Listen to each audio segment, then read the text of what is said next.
सदाचार विवेचन। सूत जी ऋषिगण से बोले, अब हमें स्वर्ग और नरक भेजने वाले धर्म अधर्म का विवेचन करके बताइए।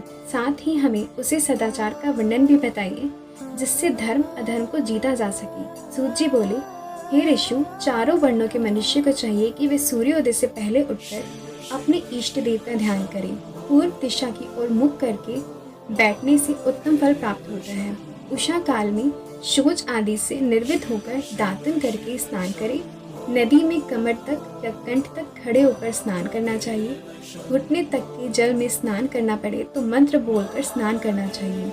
इसके पश्चात तीर्थ के जल से वहाँ के देवों और अपने इष्ट देवों को संतुष्ट करें। वस्त्र पहनकर पितरों का तर्पण करें। आचमन संध्या उपासना करके गायत्री का जप करें। तीनों समय प्रातः, दोपहर और सायंकाल में संध्या करें। सायंकाल की संध्या पश्चिम की ओर मुख करके उंगलियों के छिद्रों से सूर्य को अस्त होता हुआ देख प्रदक्षिणा कर शुद्ध आचमन करें। अपनी आमदनी के 3 भाग करके खर्च करें। धर्म, वृद्धि तथा भोग धर्म से चित्त को बढ़ावें। बचत का कोष नियत करें। थोड़े में निर्वाह करने की आदत डालें। ऋषि कर्म के धन से 10वां भाग दान करें। व्यापार के धन में से 6ठा भाग दान करें। यथाशक्ति याचकों को दान करें। दूसरों के दोषों की तरफ ध्यान ना दें। क्रोध को उत्पन्न करने वाली बात किसी से ना कहें। प्रातः, साय, संध्या अग्नि होम कराना चाहिए। सूर्य की वंदना करें। यज्ञ आदि की विवेचना। ऋषियों ने सूत जी से कहा, अब आप अग्नि यज्ञ, देव यज्ञ, ब्रह्मा यज्ञ, गुरु पूजा तथा ब्रह्मा तृप्ति को क्रम से बताइए।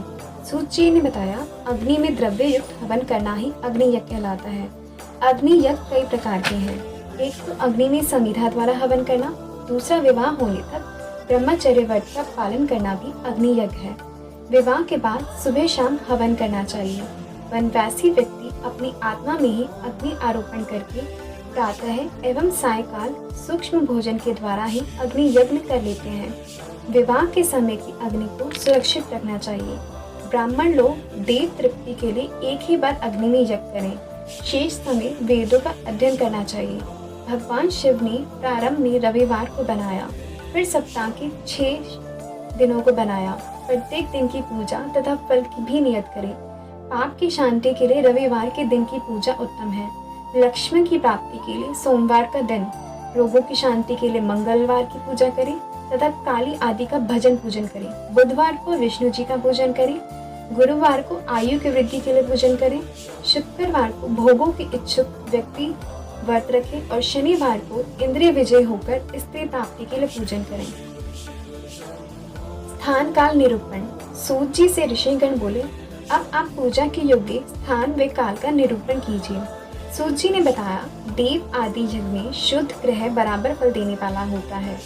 उससे 10 गुणा गौओं को बांधने वाली जगह, उससे 10 गुणा जल का किनारा, उससे 10 गुणा बेल का वृक्ष, पीपल की जड़, गंगा, गोदावरी, कावेरी कही गई है। इनका तट परम उत्तम होता है। उससे 10 गुणा पर्वत की चोटी पर होता है। सबसे उत्तम तो वह जगह है जहाँ पर मन रम जाए। शुद्ध हृदय से किया हुआ कर्म सब जगह और काल में पुण्य प्रदान करता है। संक्रांति और ग्रहण में तो 10 गुना फल प्राप्त होते हैं। तपोनिष्ठ योगी यति की पूजन करनी चाहिए। ब्राह्मण पूजा के पात्र होते हैं। यदि वेद पाठी गायत्री मंत्र जपने वाला ब्राह्मण हो तो उसे दान देने पर बैकुंठ की प्राप्ति होती है। शिव भक्त ब्राह्मण को दान देने पर कैलाश की प्राप्ति होती है। स्त्री पुरुष कोई भी भूखा हो वही अन्नदान का पात्र है। इच्छा वाले को दान देने पर अभिष्ट फल की प्राप्ति होती है।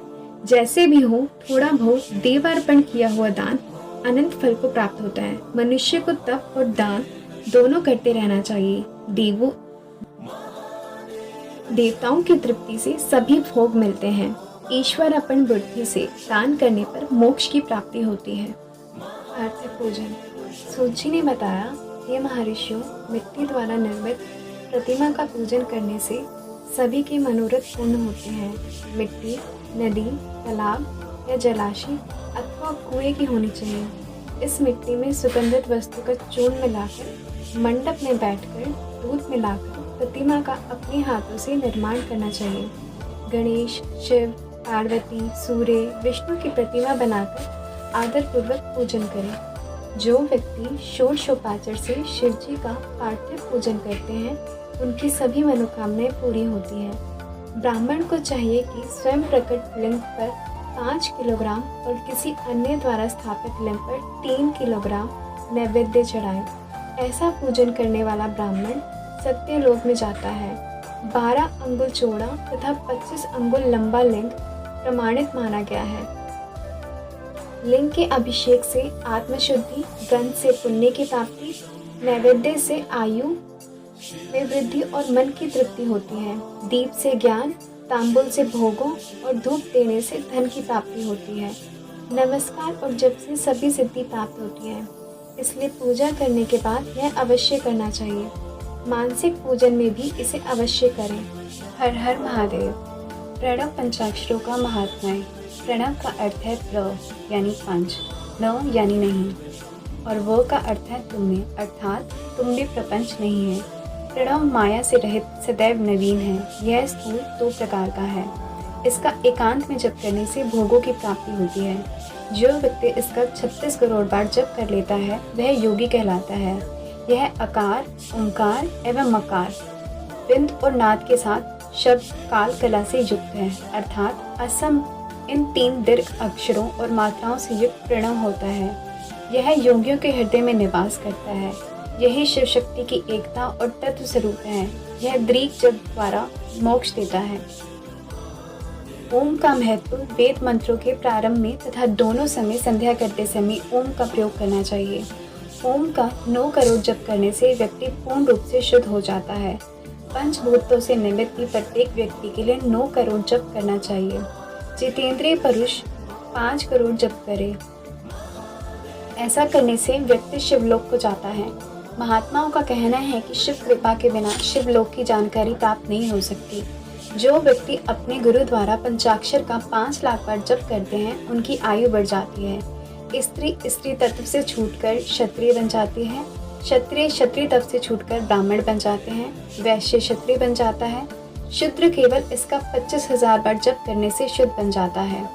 यह मंत्र शिव स्वरूप है। जो इसे ग्रहण कर लेता है वह शिव स्वरूप बन जाता है। शिव पूजन विद्वानों का आनंद देने वाला है। इस अध्याय का अध्ययन करने से शिव जी की अद्भुत कृपा और सिद्धि प्राप्त हो जाती है।